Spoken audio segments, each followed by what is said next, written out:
Awu, njengoba sengishilo bafowethu angihambi ngedwa ngihamba nayo lapha intokazi bathi umfangazitha mfowethu ngalesi sikhathi msazi nakho phambili cause uyafam mama bakithi uyaphila. Ngiyaphila njani? Awu bakithi. Hey. Sanibona mbalelo makhaya khona nentokazi nombusi yandobela. Echama lapha endaweni yaseNanda Awusho eMathikwe eDrive ngisilalela.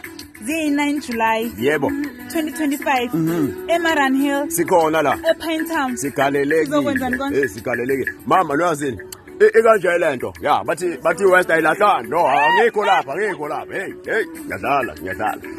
Kodwa mfethu njengoba nje sesishilo mfethu silaje manje Maran Hill mfethu la nakanjani ke ePine Town mfethu Twani Tempola noyazi indlela esikhona nje manje mfethu uzokhumbula nje ukuthi kunabafethu ke lapha ke abalingisayo yabona inhle lento eyenziwa yethu ukuthi belisukumele yabona noma ngithi bewasukumela amakhona abo yabona belingise zonke lezo zinto lezo yona into esihambele ke namhlanje ikhona eDabbers Pictures obani vele ebona labo mama.